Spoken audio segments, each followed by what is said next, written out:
देश में आप सभी का स्वागत है। मैं हूं आपके साथ सृष्टि शुक्ला। खबरों से पहले नजर डालते हैं इस वक्त की सुर्खियों पर। पीएम मोदी ने एमपी रीवा में एशिया को दी सौगात। सबसे बड़े सौर प्लांट का किया लोकार्पण। प्रतिदिन 37,000 यूनिट बिजली का उत्पादन।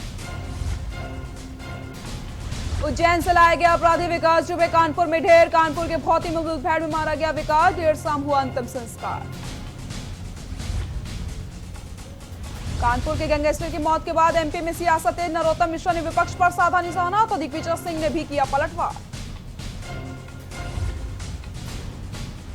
विकास दुबे एनकाउंटर पर एमपी पुलिस ने साधी चुप्पी। 5 बड़े सवालों का जवाब मांग रहा है विपक्ष।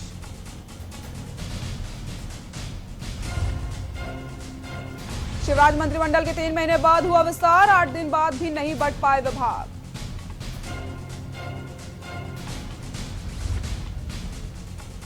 देश में कोरोना के मामले 8 लाख के पार। देश में हर 10 लाख की आबादी में 578 संक्रमित मरीज। अब तक 5 लाख से ज्यादा मरीज ठीक। आप देख रहे हैं के न्यूज, खबरों का सारथी। नरेंद्र मोदी सरकार के दूसरे कार्यकाल में उसकी कैबिनेट का पहला विस्तार होने वाला है। ये कैबिनेट विस्तार सावन के अंत में होने वाला है। सावन 3 अगस्त को खत्म हो रहा है। सूत्रों का कहना है कि मंत्रिमंडल का विस्तार अगस्त के दूसरे हफ्ते में हो सकता है। बीजेपी का मानना है कि सावन के समापन पर कैबिनेट विस्तार के लिए शुभ घड़ी है। देखिए हमारी खास रिपोर्ट।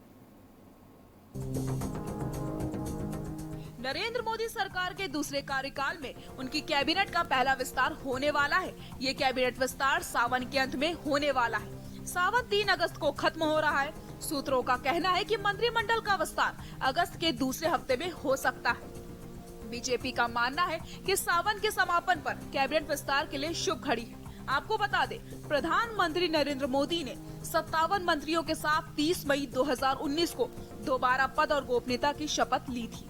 नियमों के मुताबिक लोकसभा के कुल सदस्यों की संख्या का 15% ही मंत्रिमंडल हो सकता है। इस लिहाज से केंद्र सरकार में कुल 81 मंत्री नियुक्त हो सकते हैं। पिछली मोदी सरकार में कुल 70 मंत्री थे। इन हालात में माना जा रहा है कि पीएम मोदी कम से कम 13 और नए मंत्रियों को नियुक्त कर सकते हैं।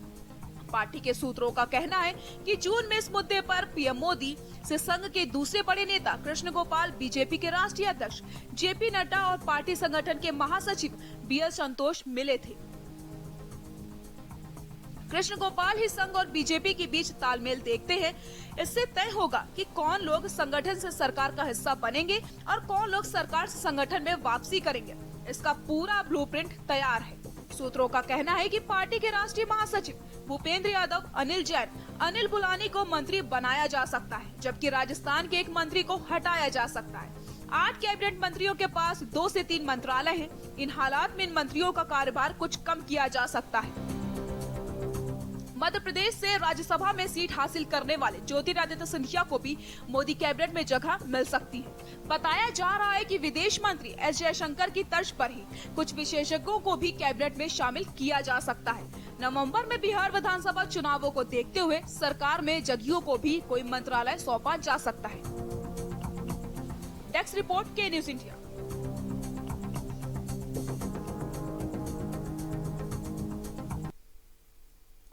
8 पुलिसकर्मियों का हत्यारा विकास दुबे एनकाउंटर में मारा गया। विकास के सीने में 3 गोली लगे, जिससे उसके सीने में दबे सफेद कोशों पर वर्दी पहने पुलिस के गद्दारों का राज एक साथ दबकर रह गया। देखिए हमारी खास रिपोर्ट।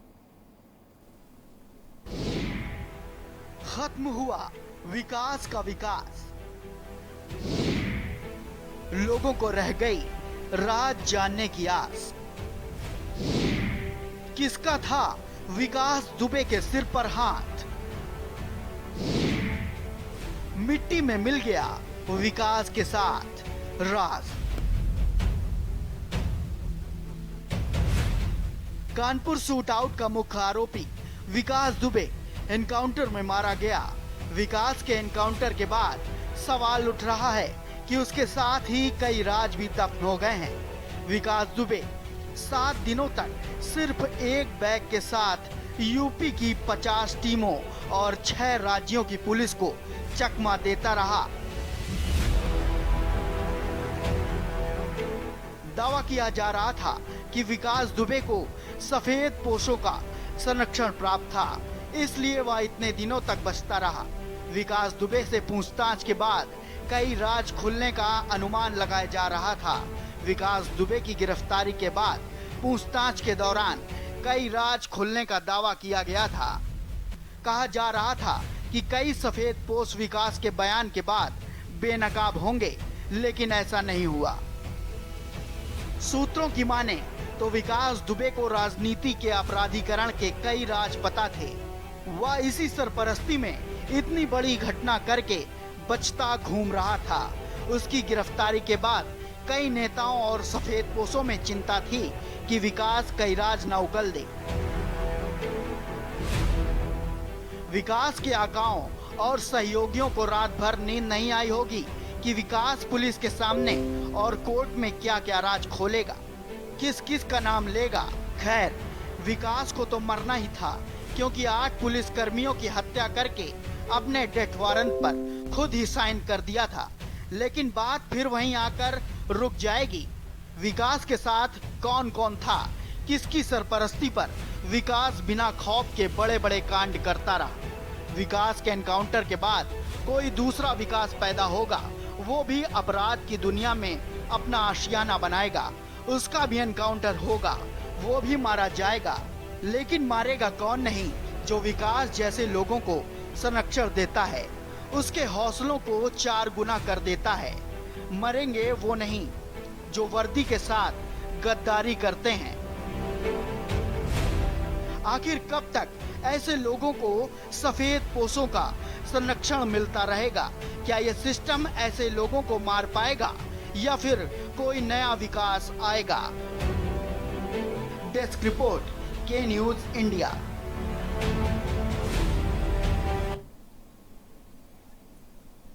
कानपुर से बड़ी खबर आपको बता देते हैं। कानपुर से इस वक्त की बड़ी खबर, बड़ी कंपनियों में से भी होगी इन्वेस्टमेंट पर पूछताछ। बड़ी कंपनियों को जमीन मुहैया कराने में विकास दुबे की भूमिका। कानपुर से बड़ी खबर आपको बता दें, जमीन के एवज में विकास दुबे कई कंपनियों में पार्टनर बना। ईडी के रडार पर चौबेपुर में स्थित कई कंपनियां। विकास दुबे की संपत्तियों की जांच में कई बड़े व्यापारी। कानपुर से बड़ी खबर आपको बता रहे हैं, विकास दुबे के साथ जांच में रंगदारी देने वाले व्यापारी भी आए। जय वाजपेयी के कारोबार पर ईडी ने की जांच की तैयारी। बड़ी खबर आपको बता रहे हैं, प्रॉपर्टी डीलिंग के धंधे में जय के साम्राज्य में बड़ा इन्वेस्टमेंट। बड़ी कंपनियों से भी होगी इन्वेस्टमेंट पर पूछताछ। बड़ी कंपनियों को जमीन मुहैया कराने में विकास दुबे की भूमिका। जमीन के एवज में विकास दुबे कई कंपनियों में पार्टनर भी बना। ईडी के रडार पर चौबेपुर स्थित कई कंपनियां, आपको बता दें जांच हो रही है और कई सारे लोग रडार पर लिए जा सकते हैं। विकास दुबे की संपत्तियों की जांच में कई बड़े व्यापारी। विकास दुबे के साथ जांच में रंगदारी देने वाले व्यापारी भी।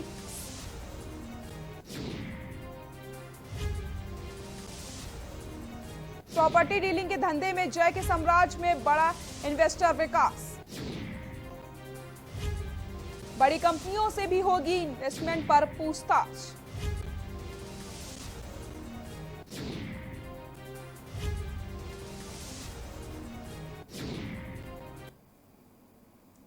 कानपुर शूटआउट का मुख्य आरोपी विकास दुबे एनकाउंटर में मारा गया। विकास के एनकाउंटर के बाद सवाल उठ रहे हैं कि उसके साथ कई राज भी दफन हो गए, जिसको लेकर प्रियंका गांधी, अखिलेश यादव, मायावती, दिग्विजय सिंह ने सवाल उठाए। देखिए हमारी खास रिपोर्ट। कानपुर वाला विकास दुबे का खेल खत्म। एनकाउंटर पर राजनीति, दागे गए सवाल। प्रियंका और अखिलेश ने उठाए सवाल। यूपी सरकार को लिया आड़े हाथों। नरोत्तम के बयान के बाद दिग्विजय भी बोले। दिग्विजय ने कहा, जो शक था वही हुआ। खत्म हुआ विकास का किस्सा, दफन हुए राज। मायावती ने भी की उच्च स्तरीय जांच की मांग। कानपुर शूटआउट का मुख्य आरोपी विकास दुबे एनकाउंटर में मारा गया है। विकास के एनकाउंटर के बाद सवाल उठ रहे हैं कि उसके साथ ही कई राज भी दफन हो गए। विकास दुबे 7 दिनों तक सिर्फ एक बैग के साथ यूपी की 50 टीमों और 6 राज्यों की पुलिस को चकमा देता रहा। दावा किया जा रहा था कि विकास दुबे को सफेद पोशों का संरक्षण प्राप्त था, इसलिए वह इतने दिनों तक बचता रहा। विकास दुबे से पूछताछ के बाद कई राज खुलने का अनुमान लगाया जा रहा था। विकास दुबे की गिरफ्तारी के बाद पूछताछ के दौरान कई राज खुलने का दावा किया गया था। कहा जा रहा था कि कई सफेदपोश विकास के बयान के बाद बेनकाब होंगे, लेकिन ऐसा नहीं हुआ। एनकाउंटर पर राजनीति शुरू हो गई। विपक्षी नेताओं ने एनकाउंटर पर सवाल उठाने शुरू कर दिए हैं। समाजवादी पार्टी अध्यक्ष अखिलेश यादव के बाद कांग्रेस महासचिव प्रियंका गांधी ने भी एनकाउंटर के जरिए यूपी सरकार और पुलिस पर निशाना साधा। कांग्रेस पार्टी की ये मांग है कि सुप्रीम कोर्ट के सिटिंग जज, एक मौजूदा जज द्वारा एक न्यायिक जांच हो, जो पूरे कानपुर कांड का पूरी तरह से उसमें जांच करके जो असलियत है वो जनता के सामने रखे। जिन्होंने विकास दुबे जैसे अपराधी की परवरिश की, उन्हें पाला पोसा, उनकी असलियत सामने आनी चाहिए। मायावती ने भी कहा कि कानपुर हत्याकांड को लेकर उच्च स्तरीय जांच हो। सूत्रों की माने तो विकास दुबे को राजनीति के अपराधीकरण के कई राज पता थे। वह इस सरपरस्ती में इतनी बड़ी घटना करके बचता घूम रहा था। उसकी गिरफ्तारी के बाद कई नेताओं और सफेदपोशों में चिंता थी। इतना ही नहीं, एमपी के गृह मंत्री नरोत्तम मिश्रा ने कहा कि कानून ने अपना काम किया है। अफसोस और मातम की बात उन लोगों के लिए होगी जो लोग कल पकड़ लिया तो कह रहे थे कि जिंदा क्यों पकड़ लिया, आज मर गया तो कह रहे हैं कि कैसे मर गया। कानून ने अपना काम किया है। अफसोस और मातम की बात उन लोगों के लिए होगी जो लोग कल पकड़ लिया तो कह रहे थे कि जिंदा क्यों पकड़ लिया, आज मर गया तो कह रहे हैं कि मर कैसे गया, कई राज दफन हो गए। ये वो अफसोस कर रहे होंगे जो कल कुछ और कह रहे थे, आज कुछ और कह रहे हैं। कल दोनों जगह भाजपा की सरकार है ऐसा कह रहे थे। नरोत्तम मिश्रा ने तो कह दिया कि पुलिस ने अपना काम किया, लेकिन वहीं कांग्रेस के वरिष्ठ नेता दिग्विजय सिंह ने पलटवार किया। ग्वालियर से बड़ी खबर आपको बता देते हैं। ग्वालियर से इस वक्त की बड़ी खबर, सीएम शिवराज सिंह चौहान पहुंचे ग्वालियर। कोविड-19 अस्पताल का करेंगे निरीक्षण। सीएम के साथ गृह एवं स्वास्थ्य मंत्री डॉक्टर नरोत्तम मिश्रा भी मौजूद। मंत्री इमरती देवी सुमन, प्रद्युमन सिंह तोमर भी मौजूद। सीएम शिवराज सिंह चौहान पहुंचे ग्वालियर। बड़ी खबर आपको बता दें, ग्वालियर से सीएम शिवराज सिंह चौहान ग्वालियर पहुंचे। ग्वालियर कंट्रोल कमांड सेंटर का निरीक्षण करने पहुंचे हैं सीएम। मोती महल में क्राइसिस मैनेजमेंट की बैठक भी लेंगे सीएम। कोविड-19 अस्पताल का भी करेंगे निरीक्षण।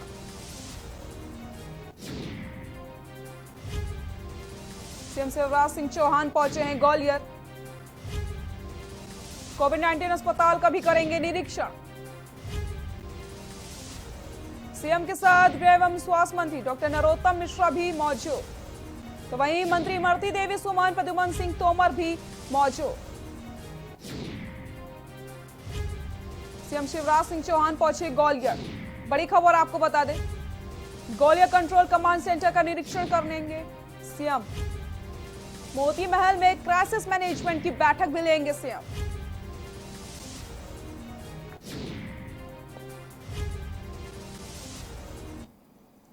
यहां रुकते हैं एक छोटे से ब्रेक के लिए, जल्द हाजिर होते हैं।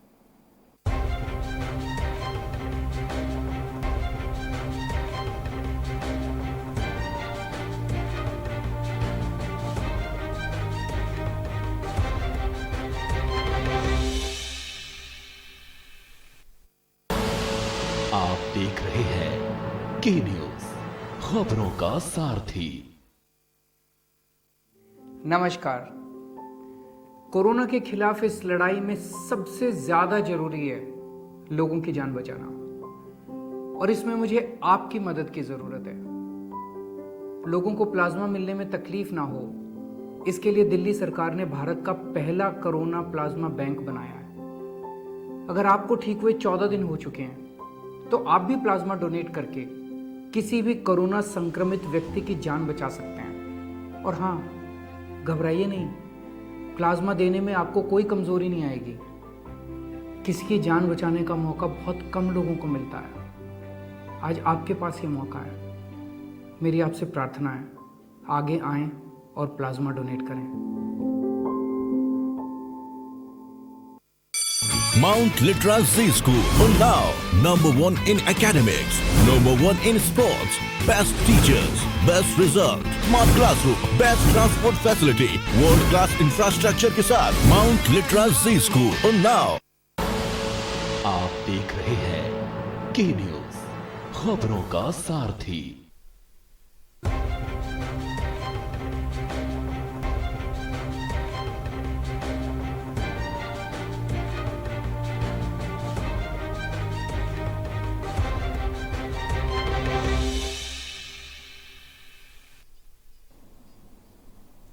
ब्रेक के बाद एक बार फिर से आप सभी का स्वागत है। स्वास्थ्य एवं गृह मंत्री नरोत्तम मिश्रा ने 55 घंटे के लॉकडाउन को लेकर कहा कि रविवार को लॉकडाउन लगाना बेहद जरूरी है, क्योंकि रविवार को बाजारों में लगातार भीड़ बढ़ रही है। कोरोना अभियान के तहत हम चुन चुनकर कोरोना संदिग्धों को निकाल रहे हैं। पड़ोस के राज्यों से कोरोना मुरैना ग्वालियर में पहुंच रहा है।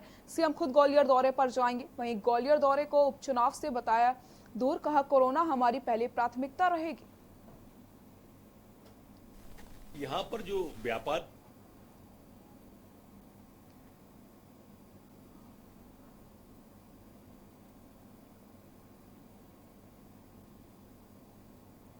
प्राथमिकता आज कोरोना है, पाखंड है ये। ईश्वर के पास तो संत भी जाते हैं, शैतान भी जाते हैं। अब एक आध जगह तो कांग्रेस को छोड़ देनी चाहिए, हर जगह पाखंड करना मैं अच्छा नहीं मानता। उनको पुनर्विचार करना चाहिए, कम से कम एक आध पवित्र स्थान तो छोड़ देना चाहिए। सीधी में ग्रामीणों से दबंगों द्वारा उनकी जमीन छीने जाने का मामला सामने आया, जहां ग्रामीणों ने सैकड़ों की संख्या में जिला कलेक्टर को आवेदन देकर न्याय की गुहार लगाई है। आपको बता दें, सीधी के गोरियारा बांध की डूब की जमीन पर खेती करने को लेकर ग्रामीणों को दबंगों द्वारा परेशान करके जबरन उनकी जमीन छीनी जा रही। ग्रामीणों का कहना है कि सिंचाई विभाग द्वारा उन्हें डूब की जमीन लीज पर दी गई है ताकि ग्रामीण अपना पेट पाल सके। वहीं विभाग के अधिकारियों ने कार्रवाई का भरोसा दिलवाया।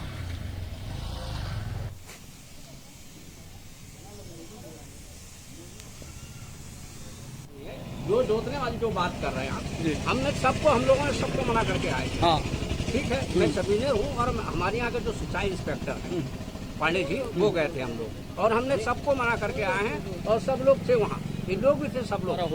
जब जो जोताई की है, रात में जोताई की है, जो भी हमको जानकारी नहीं है। अगर जानकारी आपको आवेदन मिलता है, उस पर कार्रवाई होगी? नहीं, बिल्कुल कार्रवाई होगी।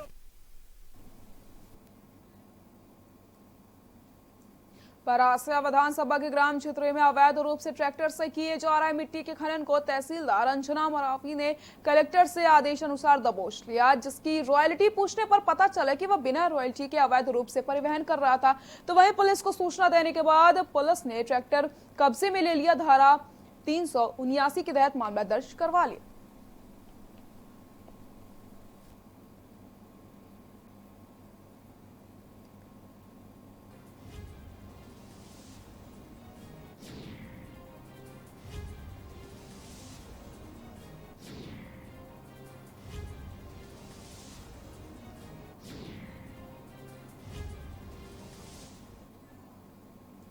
एक मंदिर ऐसा भी जहां के दर्शन मात्र से हो जाती हैं सभी मनोकामना पूरी, क्योंकि यहाँ विश्व की सबसे कीमती मणि, सबसे बड़े स्फटिक शिवलिंग के रूप में जहां हर दिन लगा रहता है श्रद्धालुओं का तांता। दूर दूर से यहाँ तक कि देश विदेश से भी श्रद्धालु यहाँ पहुंचकर टेकते हैं मत्था। 6 एकड़ के भूभाग में फैले इस मंदिर को गुरु रत्नेश्वर महादेव के रूप में जाना जाता है। देखिए हमारी खास रिपोर्ट।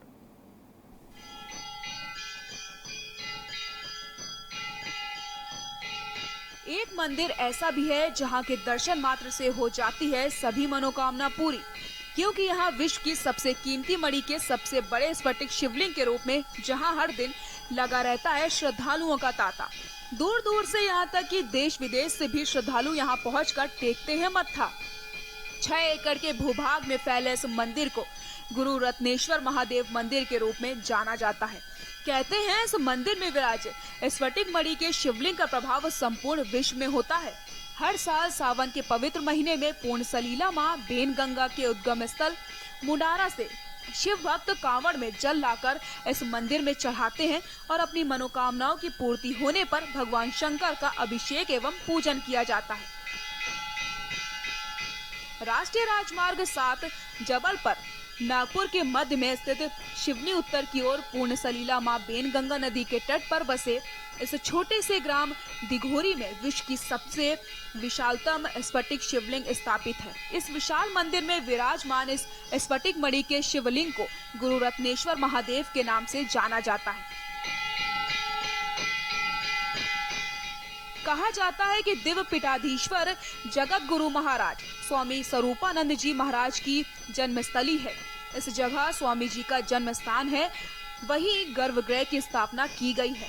दिघोरी ग्राम में रहने वाले ग्रामवासियों ने जन सहयोग और दिघोरी में 1 दर्जन से अधिक परिवार द्वारा स्वेच्छा से अपने पैतृक घरों की भूमि दान में दी है। मान्यता है कि इस मंदिर में विराजे विश्व के सबसे बड़े स्फटिक शिवलिंग के रूप में भगवान शंकर के दर्शन मात्र से ही भक्तों की सभी मनोकामनाएं पूरी होती हैं। स्फटिक बर्फ के अंदर कई हजारों वर्षों में प्राप्त होता है। इसका पूना के एक महंत जी थे उदासीन अखाड़ा के, उन्होंने पूज्यपाद गुरु जी को प्रदान किया ये, और उसके बाद वहाँ से आकर के भगवान गुरु रत्नेश्वर की प्रतिष्ठा हुई। और यहाँ जो बैन गंगा से मुंडारा में जो बैन गंगा उद्गम है, यहाँ से निकली, वहाँ से जल लेकर के जो भी यात्री यहाँ आते हैं उनकी मनोकामना पूर्ण होती है। तो ये जैसा कि गंगा सागर से लेकर के जो जल जाते हैं बद्रीनाथ से तो रामेश्वर में ले जाके जो चढ़ाते हैं, वही फल यहाँ बैन गंगा से ला करके यहाँ रत्नेश्वर भगवान को चढ़ाने से प्राप्त होता है। मनोकामना की पूर्ति के लिए कभी मिट्टी तो कभी रेत के तो कभी धातु के शिवलिंग बनाकर उनकी पूजा अर्चना की जाती है। जैसे राज्य प्राप्ति के लिए शिवलिंग, लक्ष्मी प्राप्ति के लिए पारद के शिवलिंग की पूजा की जाती है, लेकिन सभी मनोकामनाओं की पूर्ति के लिए स्फटिक शिवलिंग का पूजन किया जाता है।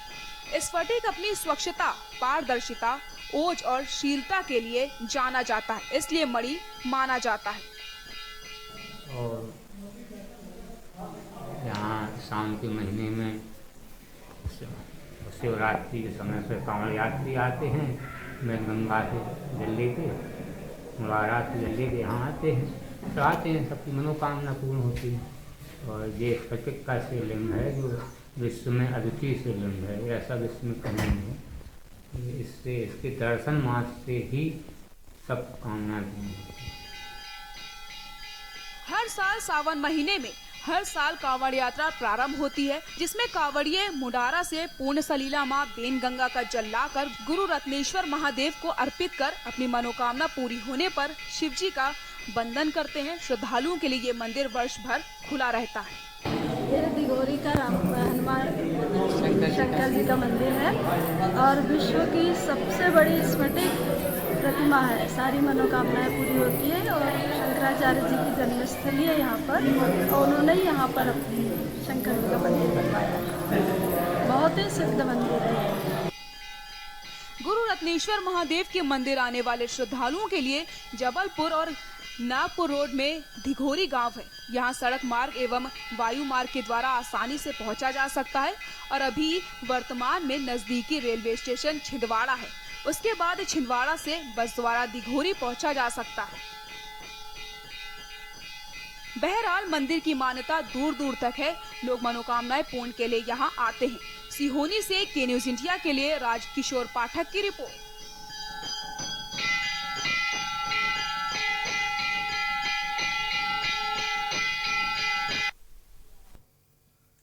बुलेटिन में फिलहाल के लिए इतना ही। देखते रहिए के न्यूज इंडिया। नमस्कार।